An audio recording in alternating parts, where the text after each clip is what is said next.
क्षत्रिय समाजाचे आम्ही आहेत, सोमवृक्ष क्षत्रिय समाजाचे आहोत आणि पानवेली आणि केळी पहिले आम्हाला पानमाळी बोलायचे, पानमाळी बोलायचे, पण पानमाळी म्हणजे काय आम्ही माझ्या आधारात पैसा पैसा पैसा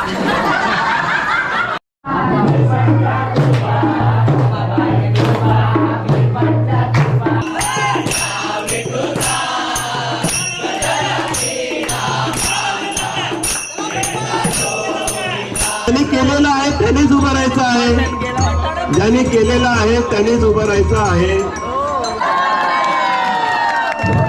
नंबर 1.